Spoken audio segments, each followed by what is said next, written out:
Okay, तो कल actually बहुत अच्छा सेशन हुआ, लेकिन कल हाँ सर।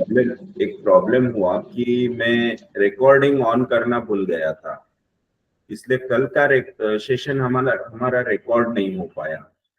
तो मुझे वो फिर से दोबारा रिकॉर्ड करना पड़ेगा, फिर मैं आपको सेंड कर दूंगा, और ओके पीछे sir, thank you sir. Session से मैं आपको सेंड कर दूंगा। वैसे ओके सर, सेंड किए हुए ग्रुप पे सभी, फिर भी हाँ सर। आपको पर्सनल लगते होंगे तो मैं आपके पर्सनल अकाउंट पे सेंड कर दूंगा। Okay sir, thank you sir. Okay, तो सभी से एक रिक्वेस्ट भी है मेरी कि जैसे अगर मैं भूल जाता हूँ रिकॉर्डिंग ऑन करना, तो आप मुझे याद दिलाया करो कि सर रिकॉर्डिंग ऑन नहीं किया करके, है ना। ओके, सो आज का जो टॉपिक है हमारा, आज का हमारा जो सेशन है वो है एफोरिज्म नंबर 6 पे। Okay, so one by one हम आगे बढ़ते जा रहे हैं और बहुत ही इंटरेस्टिंग सेशंस हमारे हो रहे हैं। बहुत ही अच्छा इंटरेस्टिंग मजा इसमें ऑर्गेनल में आ रहा है कि जो हम बहुत सी चीजें, मतलब आज का जो सेशन है ना पर्टिकुलरली इन्हीं बातों पे है कि बहुत सी चीजें हमने बहुत बार कुछ अज्यूम कर लिए थे, कुछ मन के ही कुछ नियम बना लिए थे, मन का ही कुछ कर रहे थे। लेकिन ऐसे बहुत से डॉक्टर्स हैं जो अभी भी इस तरह की प्रैक्टिस करते हैं कि कुछ फार्मूले बना लिए, अपने हिसाब से ही प्रैक्टिस करेंगे। तो इन सब पे रिस्ट्रिक्शन लगाने के लिए डॉक्टर हैनेमन ने एफोरिज्म नंबर 6 बनाया है, जो कि आप लोगों को एक बहुत ही अच्छी गाइडलाइन देता है कि आपको कैसा होना चाहिए जब आप एक रिस्पॉन्सिबल चेयर पे बैठते हैं और पेशेंट के लोगों के हेल्थ प्रॉब्लम आपके हाथ में होते हैं, उनकी हेल्थ आपको मेंटेन करनी होती है, तब एज अ फिजिशियन आप कैसे होने चाहिए, ये एफोरिज्म नंबर 6 हमें सिखाता है। तो बहुत ही एक्सलेंट ये एफोरिज्म नंबर 6 है, जो हमारा आई ओपनिंग है उन फिजिशियंस के लिए जो अभी भी खुद के मन से खुद के फार्मूलाज बना के, खुद के नियम रूल्स बना के प्रैक्टिस करते हैं। उन लोगों के लिए ये एफोरिज्म बहुत ही बढ़िया हैनेमन ने लिख के रखा है। तो aphorism number 6,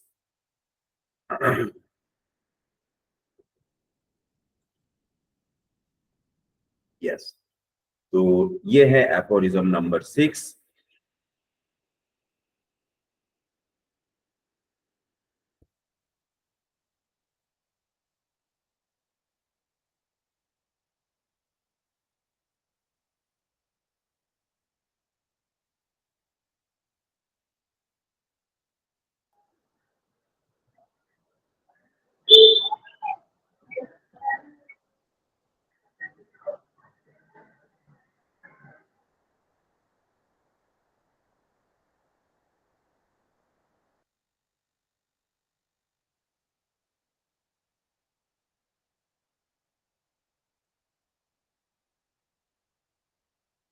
Okay, so aphorism number 6, the unprejudiced observer. The unprejudiced observer. तो अनप्रिजुडाइज्ड ये किसके लिए कहा है? ये कहा है फिजिशियन के लिए कि physician should be, must be unprejudiced. So बहुत से डॉक्टर्स हैं जो प्रिजुडाइज्ड हो जाते हैं, उनके लिए ये पर्टिकुलरली हैनेमन ने कहा है कि फिजिशियन हमेशा अनप्रिजुडाइज्ड होना चाहिए। तो प्रिजुडाइज्ड और अनप्रिजुडाइज्ड का डिफरेंस जो मैंने अभी बताया कि बहुत से लोग अपने हिसाब से, मुझे ऐसा लगता, मैं इस तरह से करूंगा क्योंकि मुझे वो लगता है, तो इस तरह से जो प्रैक्टिस करते हैं, जो फार्मूला प्रैक्टिस करते हैं, जो पूरा ऑर्गेनल इतना अच्छा बुक, इतने अच्छे रूल्स नियम उसमें दिए है, वो सब बाजू में रख देते हैं और अपने हिसाब से चलते हैं। उन लोगों के लिए हैनेमन ने कहा है कि वो सब लोग प्रिजडाइज्ड होते हैं अपने प्रैक्टिस में, इसीलिए उनको कहा है कि हमेशा अनप्रिजुडाइज्ड होना जरूरी है। सो ये क्या है, इसका मीनिंग क्या है, और इसके बहुत अच्छे एग्जांपल्स भी आज मैं आपको देने वाला हूं. So well aware of the futility of the transcendental speculations which can issue no confirmation from experience, he is powers of penetration ever so great takes note on nothing in every individual case except the changes in the health of the body and of the mind, that is morbid phenomena, accidental symptoms. तो ये सब points हम one by one देखेंगे कि क्या है morbid phenomena, accidental symptoms क्या होते हैं. So which can be perceived externally by means of the senses, that is to say, he notices only the deviations from the former healthy state of the now diseased individual, which are felt by the patient himself, remarked by those around him, and observed by the physician. All these perceptible signs and present the disease in its whole extent. Clearly लिखा है Hahnemann ने कि सब कुछ हमारे सामने होता है, फिर भी हम उसे देख नहीं पाते, और जो हम देखते हैं, जो हम समझते हैं, देखने के बाद उसे नोट डाउन करते हैं, उसे ही हैनेमन ने सबसे ज्यादा इंपॉर्टेंस दिया है. So all these perceptible science and represent the disease in its whole extent, that is together they form the true and only conceivable portrait of the disease. जो आपने देखा, जो आपने ऑब्जर्व किया, that is the most important thing. फिर जो patient बताएगा, patient के साथ के जो रिलेटिव्स है वो बताएंगे, जो जो आपने नोट डाउन किया पूछने के बाद, ये सब चीजें फिर जब हम कंबाइन करते हैं तब जाके वो कंसीवेबल पोर्ट्रेट ऑफ डिजीज बनता है. ओके, सो इसका और हम डिटेल में अभी देखेंगे.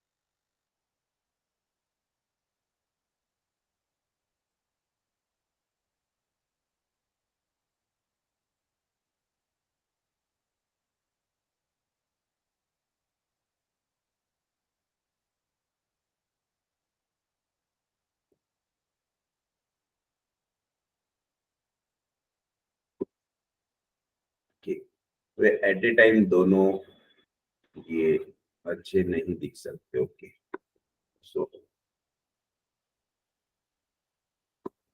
ऐसे ही देखना पड़ेगा. ओके,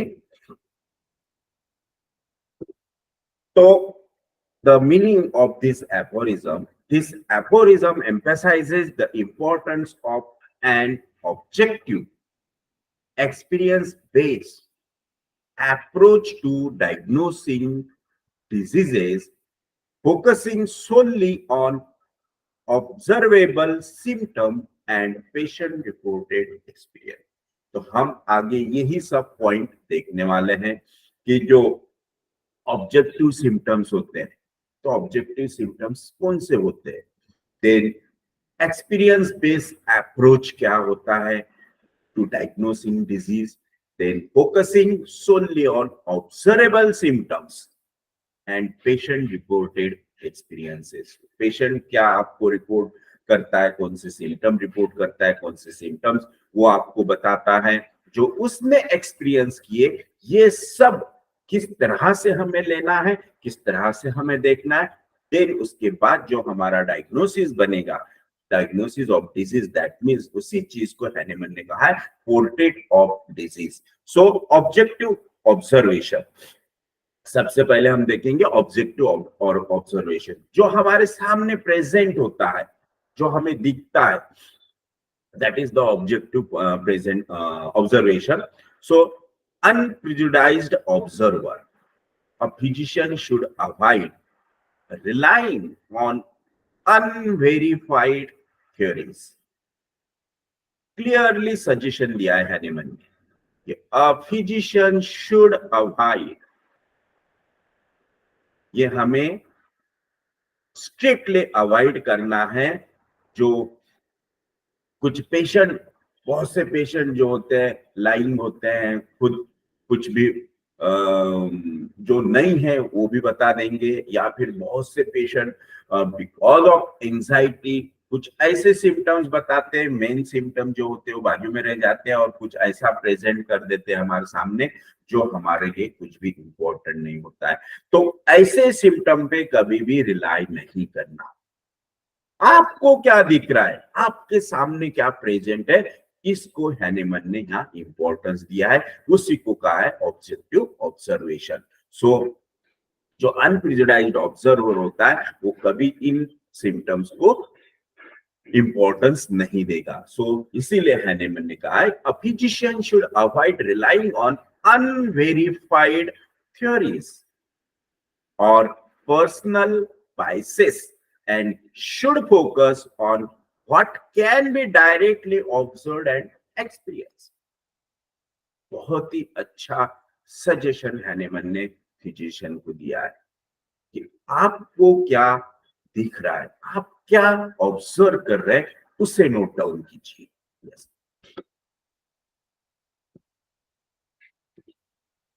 ऑब्जर्वेबल चेंजेस जो हम ऑब्जर्व कर रहे हैं, that is the health changes. The physician should note any changes in the patient's physical, mental, and general health that can be seen or felt. और वो बहुत ही कॉन्क्रीट होते हैं, वो हमारे प्रिस्क्रिप्शन का बेस होते हैं, क्योंकि वो कभी भी मतलब झूठे सिम्टम्स नहीं हो सकते, या फिर पेशेंट कभी उस सिम्टम्स को डिनाई नहीं कर सकता जो हमने ऑब्जर्व किया है। सो इसीलिए physician should note any changes in the patient's physical, mental and general health that can be seen और felt. Then perceptible science, that is morbid phenomena, accident and symptoms. So accidental symptoms, तो accidental symptoms क्या होते हैं, किस तरह के होते हैं? तो morbid phenomena, this include any visible symptoms, this include any visible symptoms, unexpected occurrences related to the disease and the patient's reported experiences. ये सिम्टम बहुत इंपॉर्टेंट होते हैं, क्योंकि एक सिंपल सा एग्जांपल मैं आपको दूंगा। एक लेडी पेशेंट थी जो लो बैक पेन से सफर हो रही थी, और उस पेशेंट ने एक 6-7 महीने ट्रीटमेंट किया, उसका कंप्लीट वो जो प्रॉब्लम था वो निकल गया। She feels better and after 6 months she came to me again, और तब उसको जो उसका लो बैक पेन था वो इतना सीवियर रिलैप्स हुआ था। तो मैंने उनको सबसे पहला क्वेश्चन किया कि आप 6 महीने से क्यों नहीं आए, आपने अचानक ट्रीटमेंट क्यों स्टॉप कर दी विदाउट एनी इंफॉर्मेशन। सो उस लेडी ने मुझसे कहा कि मुझे इतना अच्छा रिलीफ हुआ था, मुझे कोई प्रॉब्लम नहीं था, मेरे सब तकलीफें कम हो गई थी, इसलिए मैंने मेडिसिन नहीं लिया, मुझे लगा अब हो गया, पूरा अच्छा हो गया, इसलिए मैं आई नहीं। लेकिन अभी जब से रेनी सीजन लगा तो मैं खेत पे काम करने जा रही, और खेत पे काम करते वक्त मैं 3 बार पैर फिसल के गिर गई। फर्स्ट टाइम गिरी तो मुझे कुछ नहीं हुआ, कुछ नहीं लगा, उसके कुछ दिन बाद मेरा थोड़ा थोड़ा पेन स्टार्ट हुआ।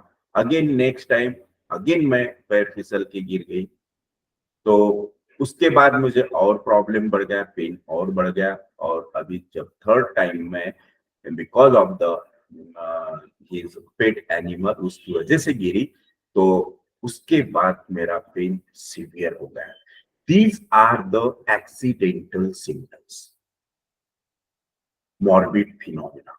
ये सिम्टम जो अनएक्सपेक्टेड होते हैं, ये अनएक्सपेक्टेडली वो राइज हुए, तो हमें इन सिम्टम्स को नोट डाउन करना बहुत इंपॉर्टेंट है। लेकिन बहुत बार क्या हो जाता है कि हम ये सब हिस्ट्री पूछते नहीं कि भाई क्या हुआ, क्यों ये सिम्टम्स आए, हम पिछला रिकॉर्ड देख के फिर वही मेडिसिन रिपीट कर देंगे या फिर मेडिसिन की पोटेंसी बढ़ा देंगे without any information.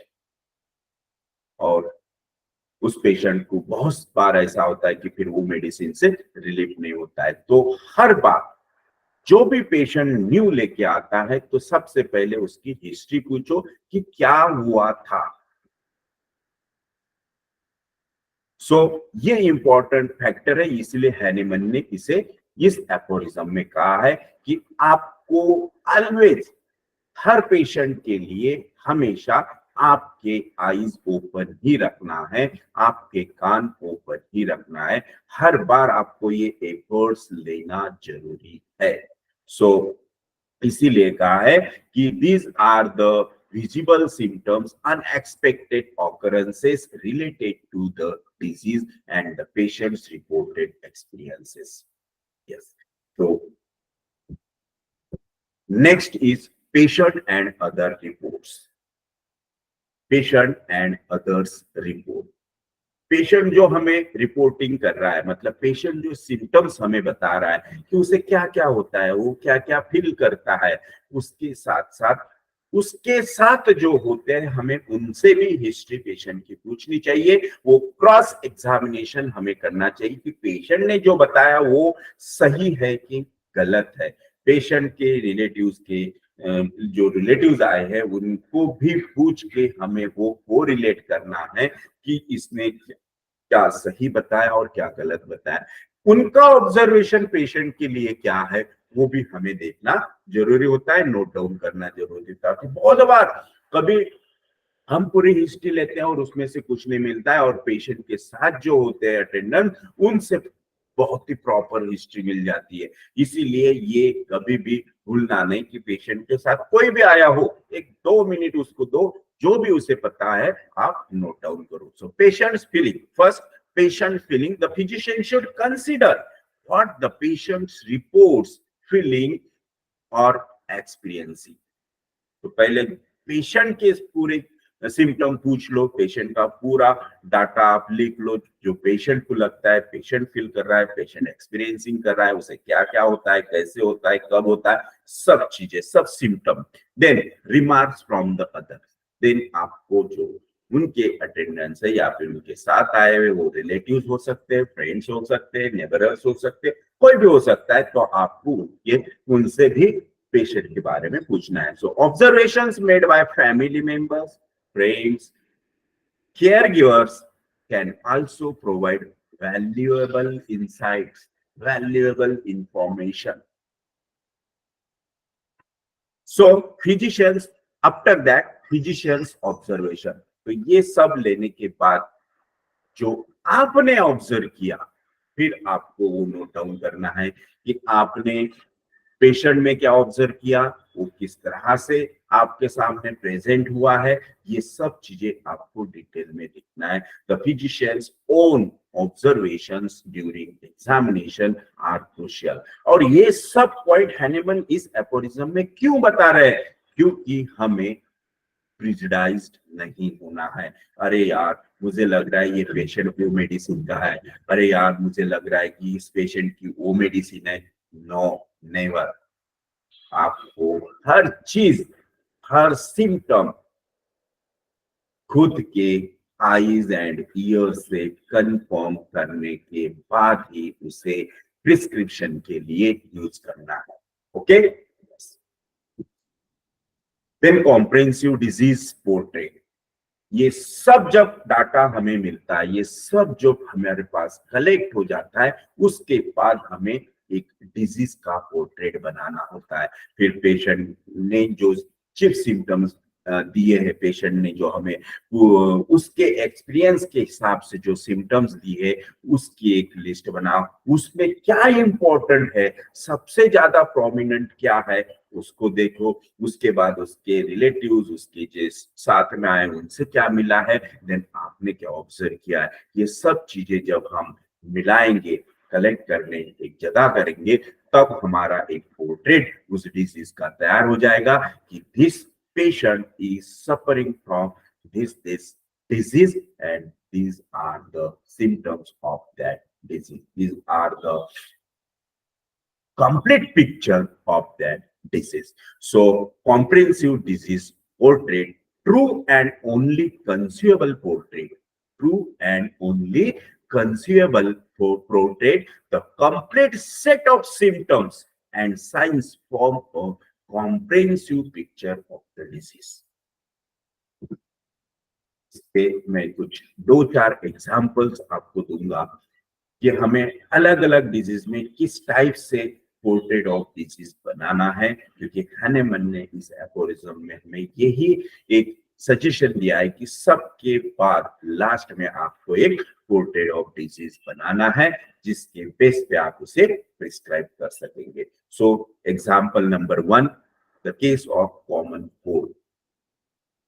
Observable symptom, जो पेशेंट जैसे हमारे सामने आता है हमारा काम शुरू हो जाता है, that is the observation. Patient किस तरह से आया है, पेशेंट किस तरह से उस सिम्टम्स से सफर हो रहा है, ड्यूरिंग दैट सिम्टम्स पेशेंट के एक्सप्रेशंस कैसे हैं, पेशेंट किस तरह से उस डिजीज को बियर कर रहा है या फिर उसे एक्सप्रेस कर रहा है, ये सब चीजें हमें ऑब्जर्व करना जरूरी होते हैं। तो सिंपल सी केस है कॉमन कोल्ड की। The patient has a runny nose. Bar bar patient नाक साफ कर रहा है, हैंडकरचीफ से नाक पोंछ रहा है, तो patient has runny nose, sneezing and sore throat. So sore throat में हम जब थ्रोट एग्जामिन करेंगे तो हमें ये पता चल जाएगा। These are the objective type of the symptoms. So patient has a runny nose, sneezing and a sore throat, जो हमने ऑब्जर्व किया है। देन पेशेंट क्या रिपोर्ट कर रहा है आपको, patient feels fatigue and has a mild headache. तो ये सब सब्जेक्टिव सिम्टम्स हो गए जो पेशेंट हमें बता रहा है, जो पेशेंट एक्सपीरियंस कर रहा है वो हमें हमारे सामने नरेट कर रहा है। तो ये सिम्टम कभी कभी फॉल्स भी हो सकते हैं, क्योंकि बहुत से पेशेंट बिकॉज ऑफ दिखावे के लिए कुछ कुछ सिम्टम्स एग्जैगरेट करके बोलते हैं। सो फील्स फटीग, मुझे एक दिन की सर्दी से इतना वीकनेस आ गया कि मैं उठ भी नहीं सक रहा, बैठ भी नहीं सक रहा। तो इन सिम्टम्स पे जो देखने के बाद, ऑब्जर्व करने के बाद आपको लग रहा है कि पेशेंट जो सिम्टम्स बता रहा है, यस एग्जैक्ट वो उसी तरह से है। So the patient feels fatigue and has a mild headache. तो देखो ये कितना बढ़िया एफोरिज्म है कि हैनेमन ने जो सजेशंस दिए उन्होंने फिजिशियन को ही नहीं दिए, तो पेशेंट भी इस तरह से हो सकते हैं, पेशेंट भी प्रेजुडाइज्ड अपने डिजीज से हो सकते हैं, अपने हेल्थ के लिए हो सकते हैं। इसीलिए हमें खुद तो अनप्रेजुडाइज्ड बनना है और पेशेंट में भी वही देखना है। So patient feels fatigue and has a mild headache, then remarks from other, जो भी उसके साथ अटेंडेंसी है उनसे आप जब सिम्टम्स लेंगे तो उनमें क्या सिम्टम्स मिला। Family members notices the patient is more tired than usual. जब से वो इस सिम्टम से सफर हो रहा है, he becomes more tired. Then ये सब देखने के बाद जो हम ऑब्जर्व करते हैं, जो हमने देखा, जो हमने एक्सपीरियंस किया, that is the physicians observe redness in the throat and mild fever.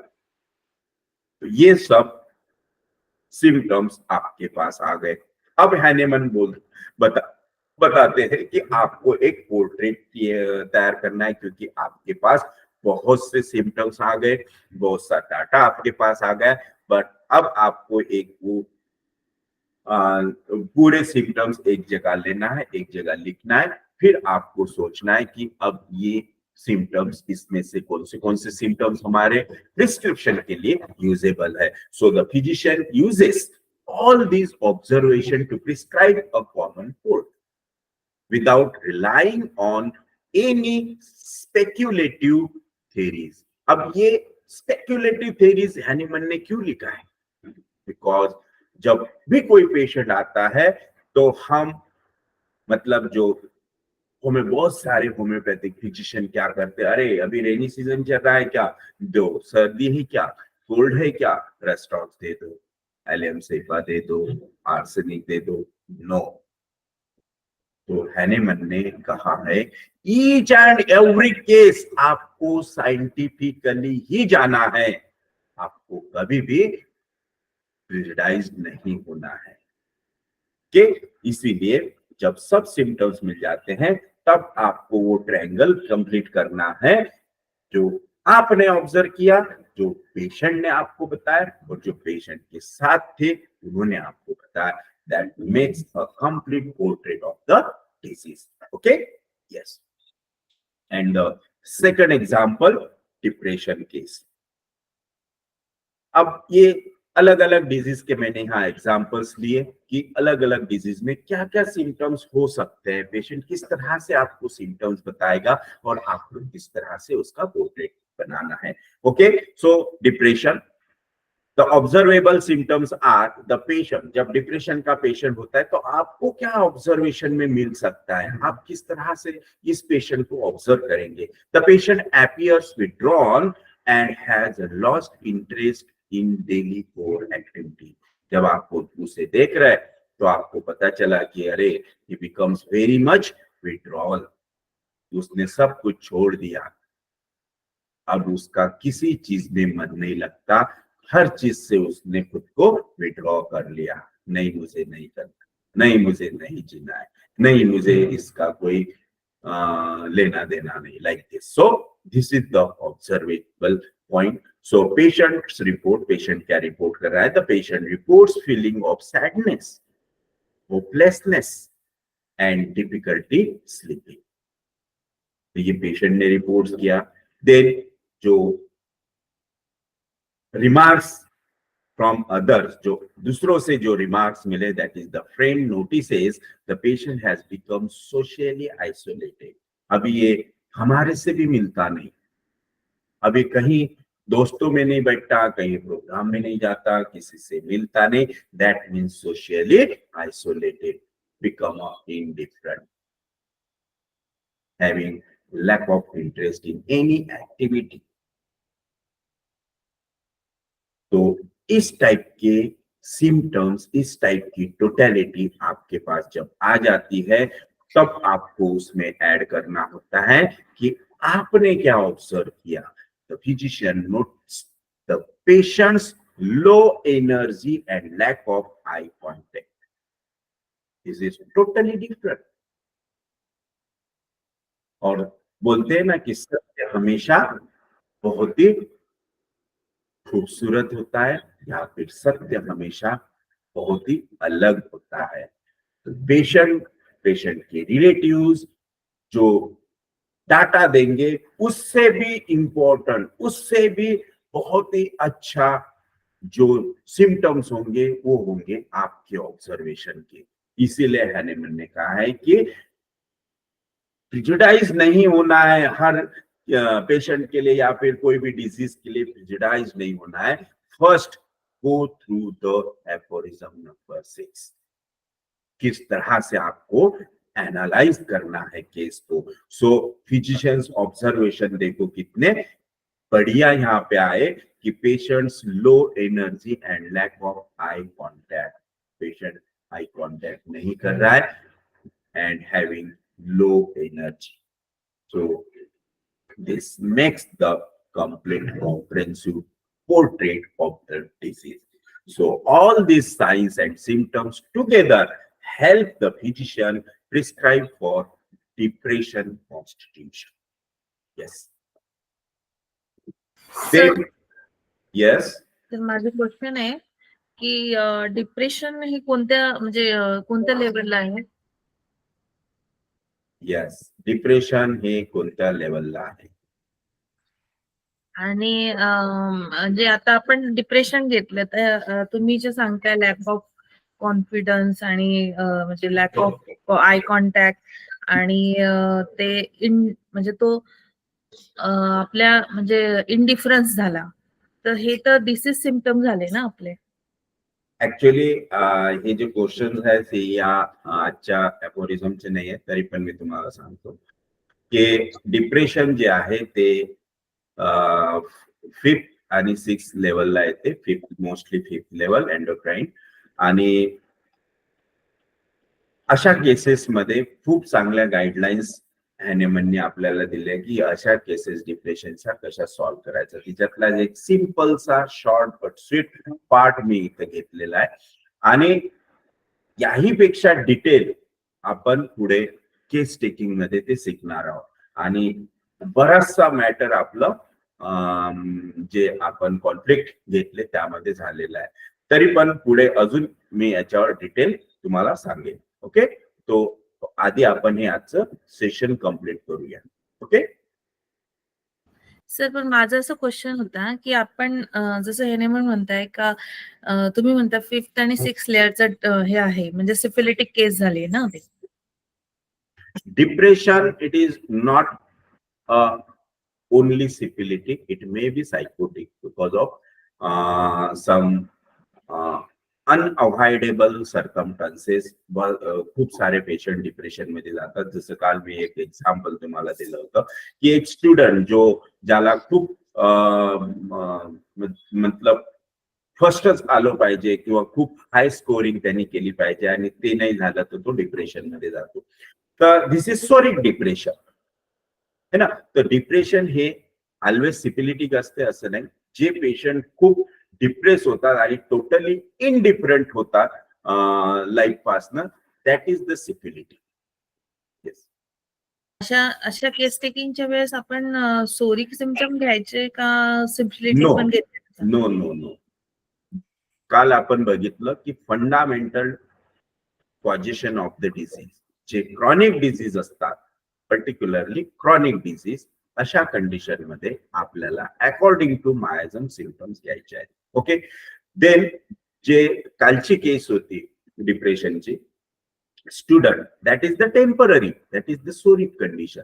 तर अशा कंडिशन मध्ये आपल्याला अॅक्युटली त्याला ट्रीट करायचं आहे. तर अशा केसेस मध्ये जेव्हा आपण अॅक्यूट बघतो तेव्हा आपल्याला एक्साइटिंग कॉज बघायचं असते. आणि एक्साइटिंग कॉज जसं स्केअर्डनेस ऑर एनी फेल्युअर, त्याच्यानंतर तो डिप्रेशन मध्ये जातो. तर असे सिंपलचे कॉजेशन्स अॅक्यूट डिझीज मध्ये एक्साइटिंग कॉजेस आपल्याला त्याच्यात बघायचे असतात. येस. आणि एक सर आणखी क्वेश्चन की आताचे जे न्यू जनरेशनचे मुलं आहेत म्हणजे अबोव टीनेजर म्हणजे टीनेजर किंवा किशोरवयीन जे आहेत त्यांच्यामध्ये मोस्टली व्हिडिओ गेमनी जे आता डिप्रेशन येत आहे की गेमिंगचे प्रोग्राम खेळतात किंवा काय करतात त्याच्यानंतर ते सुसाईड करतात, हे आहे. तर मग अशा वेळेस जर आपल्याकडे तसं पेशंट आलं की गेमिंग खेळून येत आहे बाबा, त्याच्यानंतर त्याला डिप्रेशन येत आहे, मग अशा वेळेस आपण त्याला त्याचं मागचं घ्यायचं म्हणजे ऍज अ त्याचा सोरा जे आहे जो पहिले होता ते घ्यायचं का जे आताचे सिम्पटम आहेत ते घ्यायचे? तर ऍक्च्युअली हे जे क्वेश्चन्स आहे हे या सेशनशी रिलेटेड नाही आहे. परंतु काल जे आपण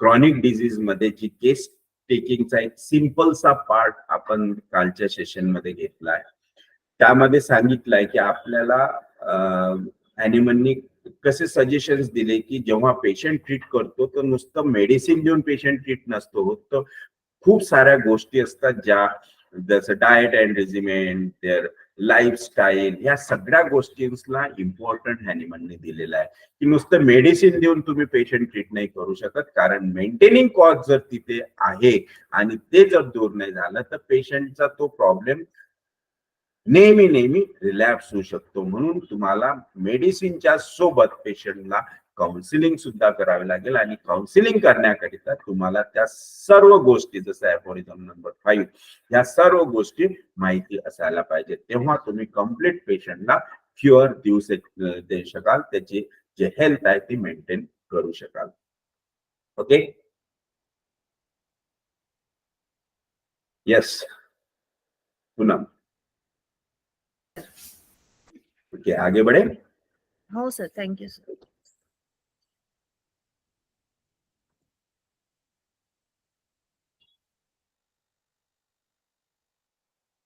now diabetes.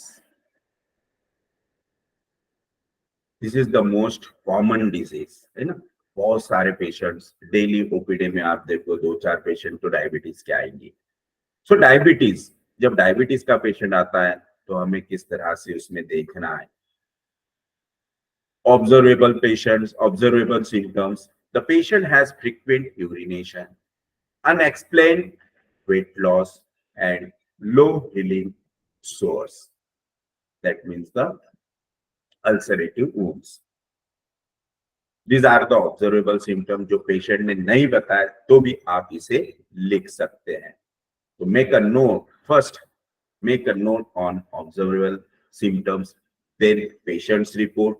The patient mentions feeling extremely thirsty and fatigue.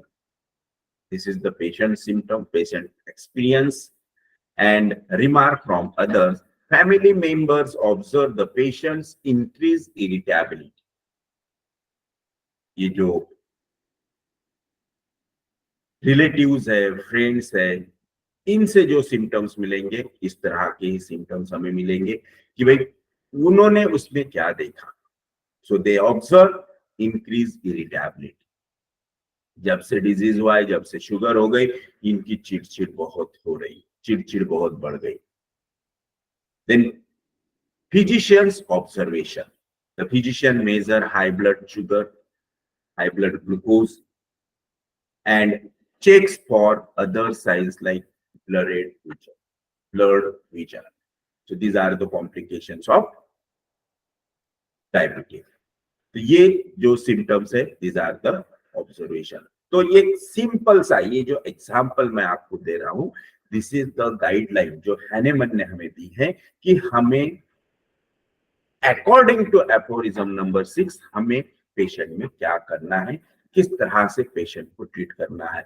तो सिंपल सी बात हैनेमन ने कहा है कि अगर जब हम इस तरह से साइंटिफिकली जाएंगे, अकॉर्डिंग टू हैनेमन, जो हैनेमन बताता है उस तरह से प्रैक्टिस करेंगे, तो हैनेमन ने बताया कि कोई भी केस आपको ऐसे ही सॉल्व नहीं करना है. मतलब कि भाई आग बंद करके दे दो, this is completely a wrong statement कि आग बंद करके दे दो. नो, आपको, क्योंकि आप फिजिशियन है, आपको ऑलवेज आपकी आईज ओपन रखना है.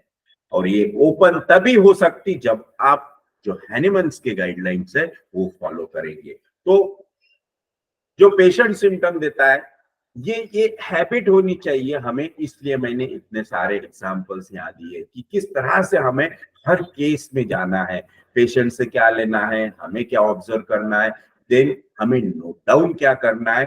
Yes, so patients observation. The physician measures high blood sugar level, then checks for signs like blurred vision, and the जो पिक्चर बनेगा इस टोटल सिम्टम्स सिमिलैरिटी पर, that is the comprehensive portrait.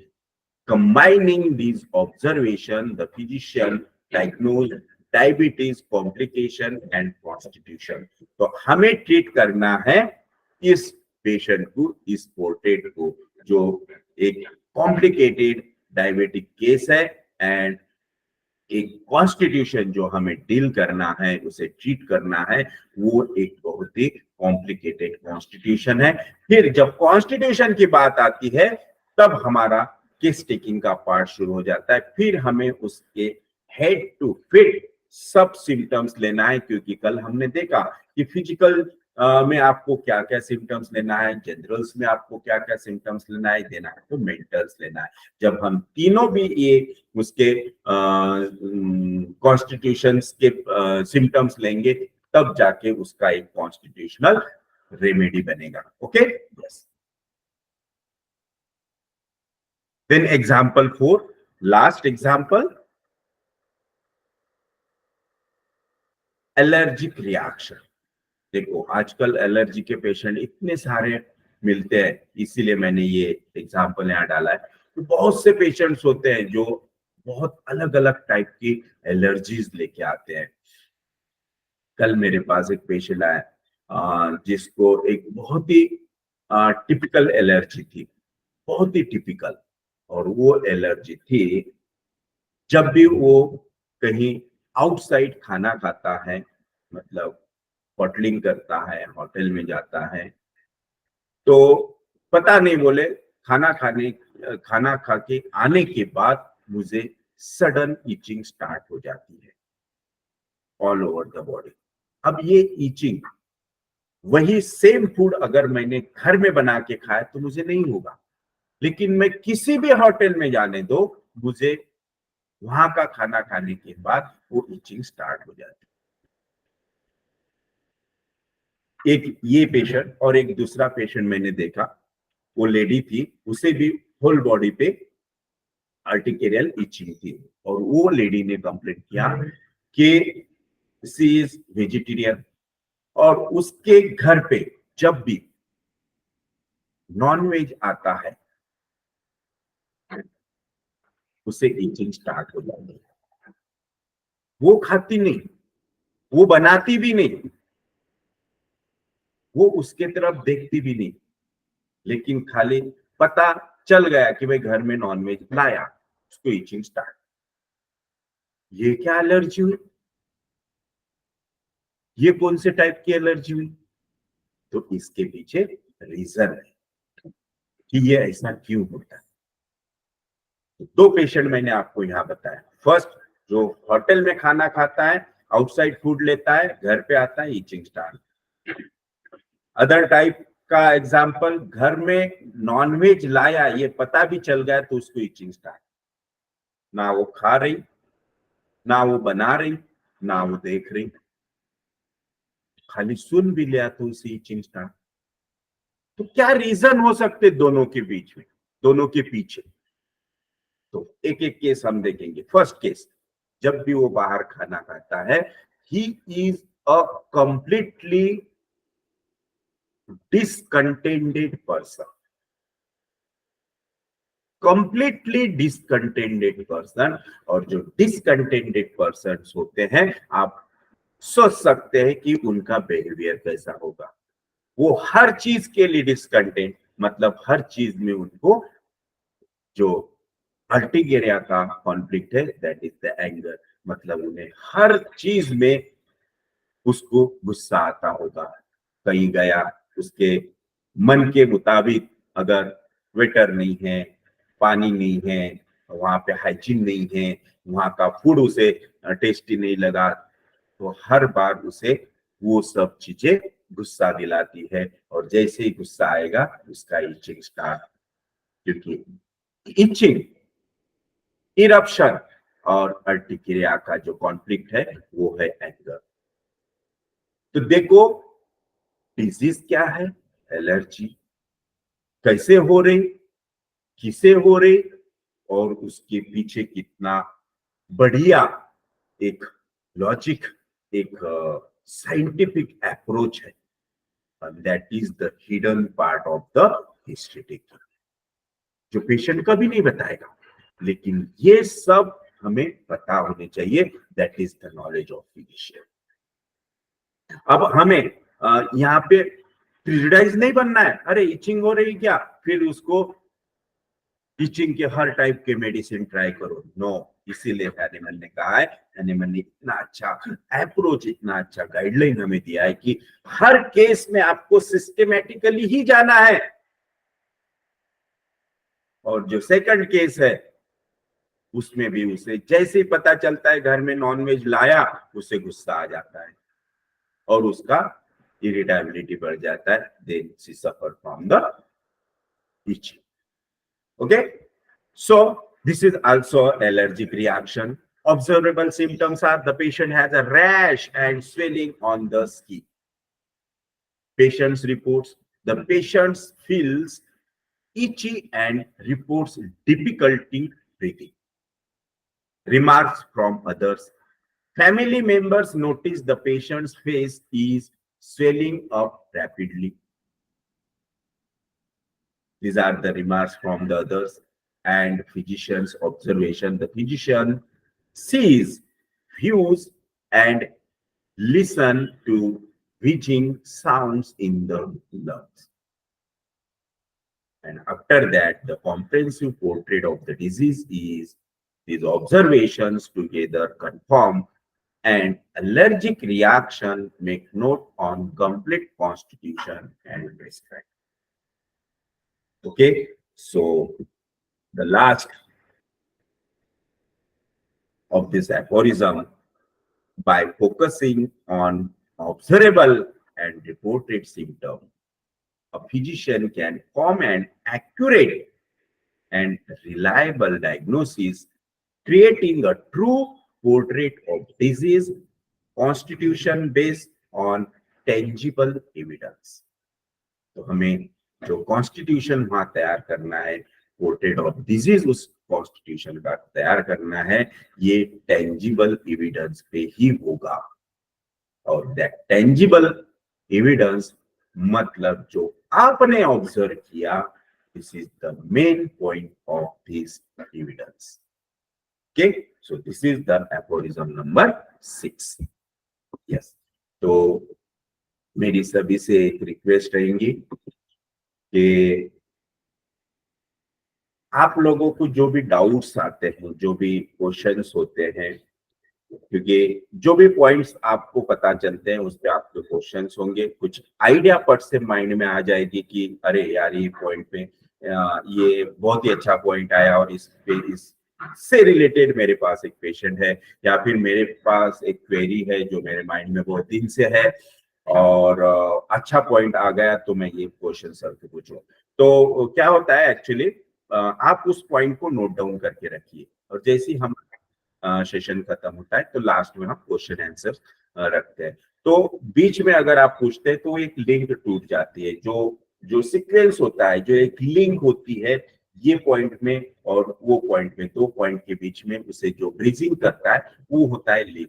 तो एक अगर वो लिंक टूट गई तो पिछला पॉइंट क्या है वो समझ में नहीं आता और आगे किस पॉइंट पे बता रहे हैं वो भी समझ में नहीं आता. इसलिए वो लिंक को कंप्लीट होने दिया करें, फिर हम लास्ट में, आप नोट डाउन करो क्वेश्चन को और आप लास्ट में जरूर उसको पूछिए.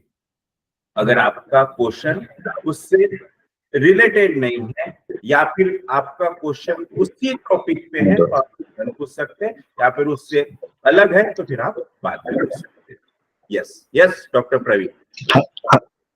हाँ, जैसा बहुत दिनों से मैं माइंड के सिम्टम नहीं ले रहा है, मतलब ये नहीं कि मुझे माइंड के सिम्टम नहीं लेना है. मैं कंफ्यूज था कि जैसा देखो अभी आज का ये जो अफेरिज्म आया है समझो, यस, इसमें एक जो है कि accept the changes in the health of the body and mind, वो क्या बोल रहा है कि चेंजेस जो है माइंड में और बॉडी में. तो मैं जैसा मेरे लिए दो हमेशा क्वेश्चन थी कि एक आधा आदमी अगर माइल्ड है कंटिन्यूअसली वो उसको डिसीज होगा तो वो माइल्ड ही है समझो, तो नो चेंज. तो मुझे मैं ये कंफ्यूज हूँ अभी तक, यानी मैंने माइंड के सिम्टम पहले लेता था, मैं अभी नहीं ले रहा जैसा जैसे ही आप. तो ये जो है चेंजेस इन द माइंड, तो मुझे लगता है कि जैसा ये जो है तो इसका एग्जैक्ट मीनिंग क्या है, या फिर जो फिर अपन जीनेटिक लेते माइंड, वो माइंड और ये माइंड है, दोनों का ये अफेरिज्म से क्या संबंध है समझो. मुझे ऐसा लग रहा है, मेरा पर्सनल ओपिनियन, कि हैनेमन जैसा देखो हम प्रूविंग में अगर कोई व्यक्ति है माइल्ड है, उसको हमने दवा दिया और वो माइल्ड ही रहा तो हम सिम्टम नोट नहीं करेंगे, लेकिन प्रूविंग के बाद अगर वो एंग्री हो गया तो वो सिम्टम हम नोट कर लेंगे. तो मुझे हमेशा से एक कंफ्यूजन है कि जेनेटिक सिम्टम नहीं लेना चाहिए चेंज डिस्पोजिशन. तो ये आपका ओपिनियन, ये इसमें आया आज ये point. Yes yes Praveen, very good question. Actually जो एफोरिज्म नंबर 6 है ये एक जनरल एफोरिज्म क्रॉनिक और एक्यूट डिजीज के लिए हैनेमन ने बताया, लेकिन मोस्टली इसमें जो इंफॉर्मेशन हैनेमन ने दी है वो आई थिंक जो मैंने पढ़ा, मैंने स्टडी किया उसको, वो कंप्लीटली एक्यूट डिजीज के लिए बताई है, क्योंकि एक्यूट डिजीज में मोस्टली इस टाइप का सिम्टम्स होते हैं, इस टाइप का पोर्ट्रेट हमें बनाना होता है और फास्ट प्रिस्क्राइबिंग होता है, इसीलिए चेंजेस इन द माइंड जो हमें एक्यूट में कंसिडर करना है। लेकिन जितने भी क्रॉनिक डिजीज होते हैं, क्रॉनिक डिजीज के लिए हैनेमन ने पर्टिकुलरली कहा है कि आपको फंडामेंटल पॉजिटिव फैक्टर्स देखने हैं। तो फंडामेंटल में आप उसके जो बचपने से लेके तो लास्ट तक जो भी उसकी लाइफ रही है, सब आपको उसमें कंसिडर करना होता है। तो only changeable in the mind जो पॉइंट इस एफोरिज्म में बताया, आई think it is for only acute diseases. जो एक्यूट डिजीज में चेंजेस ऑफ माइंड सिम्टम्स होते हैं वो हमें कंसिडर करके प्रिस्क्राइब करना है। लेकिन जो आपने पूछा कि भाई फिर जीसीएस में क्या करना है, तो जीसीएस में हमें वही करना है, क्योंकि उसका हमें जो बेसिक नेचर है, जो उसके मेंटल्स हमें डिटेल में लेने हैं, वो केस टेकिंग के पार्ट में आएगा ही, आपको पता है। तो वो कंप्लीट मेंटल पिक्चर, उसका जो इंटेलेक्ट, मॉरल्स जो भी है, वो सब हमें कंसिडर करना होता है इन द, वो भी अब उसमें जो चेंज हुआ है that is the acute part, और जो चेंज नहीं हुआ है, जो बेसिक है उसका, that is the chronic part. Understand? एक minute, hello hello, Yes. I think it is for both, because unprejudiced observe, अगर आप उससे बोल रहे हैं कि ये एक्यूट के लिए है, तो फिर अनप्रेजुडाइज्ड ऑब्जर्वेशन सिर्फ एक्यूट के लिए है, क्रॉनिक के लिए नहीं है क्या? दोनों के लिए है, मैंने बोला ना, दोनों के लिए है, नहीं, लेकिन मोस्ट पार्ट इसमें जो आता है वो, यस। हाँ हाँ हाँ, बोल नहीं, बोल। अगर ये अनप्रेजुडाइज्ड ऑब्जर्वर, हाँ मतलब आई थिंक कि unprejudiced observer is for not only for acute but also for chronic. So I think these changes in the mind, changes in the health of the body and mind is also for the both, I think. Yes, नाही, changes in the mind mostly जे आपण acute disease मध्ये पाहतो, that is the exciting cause. आणि म्हणणे जो बोला है कि आपको एक्यूट में एक्साइटिंग कॉजेस जो लेटेस्ट है, जो करंट है, वो कंसिडर करना है। लेकिन जो क्रॉनिक में उन्होंने बताया कि आपको किस तरह से जाना है, किस तरह से होल हिस्ट्री लेना है, कंप्लीट हिस्ट्री लेना है, डिटेल इंफॉर्मेशन कलेक्ट करना है। तो जब आप डिटेल कलेक्ट करने डाटा कलेक्ट करोगे तो आप उसमें प्रिजुडाइज कैसे होगे। लेकिन जो ऑल ऑफ सडन प्रिस्क्राइबिंग होता है, जो पेशेंट आते बराबर हम अज्यूम कर लेते और प्रिस्क्राइब कर देते, उसके लिए हैनेमन ने ये एफोरिज्म आई थिंक लिखा है कि भाई आपको अनप्रिजुडाइज नहीं होना है, आप पूरा कंप्लीट डाटा लेके ही डिसाइड करना है। और हर डिजीज के प्रिस्क्राइबिंग के लिए हैनेमन ने अलग अलग एफोरिज्म्स लिखे ही है कि हर केस में आपको किस तरह से जाना है, राइट? ओके, एक काम करू ना, याच्या फुटनोट्स वगैरे वाचून आपण उद्या सुद्धा डिस्कस करू शकतो, कारण की आता ऑलरेडी खूप टाइम झालेला आहे आणि नाही, फुटनोट बोल ना. पाहून एक्झॅक्ट करता येईल. ना, नाही, आता मला याच्यानंतर फुटनोट 3 आणि 4 मध्ये याचं अजून डिस्क्रिप्शन दिलेलं आहे, त्याच्यात ते कदाचित तो पार्ट येईलच 3 ओके आणि ओके 4 मध्ये. Okay okay yes okay. Yes, so thank you. और किसी को कुछ पूछना है?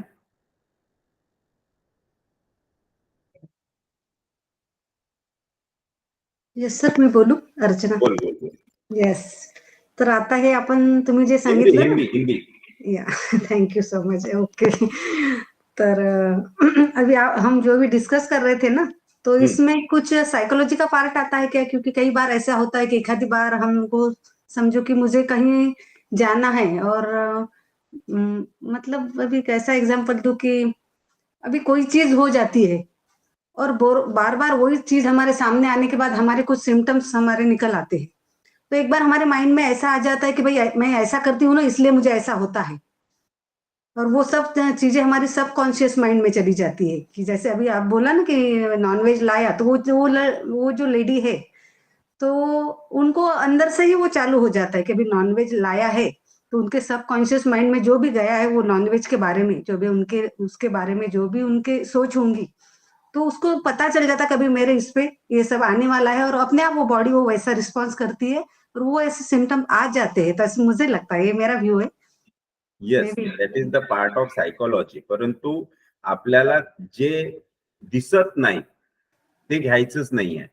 हॅनेमननी काय सांगितलं की जे कॉन्क्रीट आहे, जे तुम्ही ऑब्झर्व करताय ते बघा. पर मग जेव्हा तो इव्हेंट तिच्या घरी येतो, जेव्हा तिच्या घरी ते आणल्या जाते आणि त्याच्यानंतर त्यातला रिॲक्शन काय असते तिची, ती रिॲक्शन आपल्यासाठी इम्पॉर्टंट आहे. म्हणून तिथे आपण ते कन्सिडर करणार. तिची जे सायकोलॉजी आहे, तिने जे काही त्या अबाउट नॉनव्हेज तिने जे काही तिचे मनाचे काही काय म्हणतात त्याला आपण ग्रह बनवून ठेवलेले असतील, त्याच्याशी आपल्याला काही मतलब करायचं नाही आहे. कारण उसने जो भी उसके मन से उस चीज के लिए सोच के रखा है कि ये बुरी है, ये खराब है, ये अच्छी नहीं है, that is her part.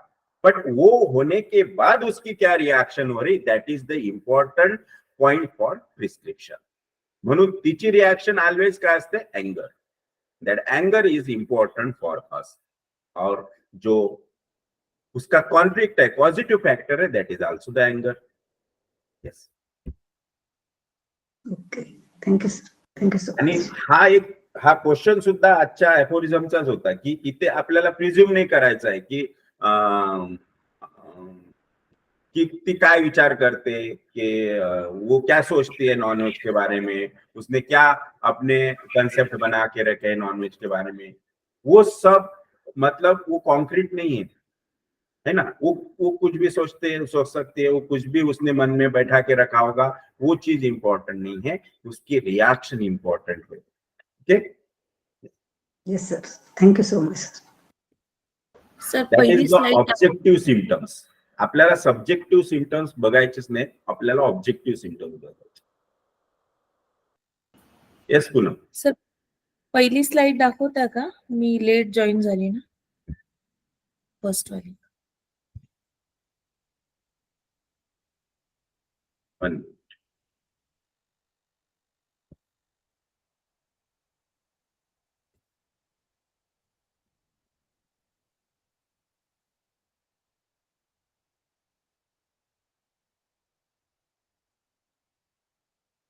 Yes, this is first slide.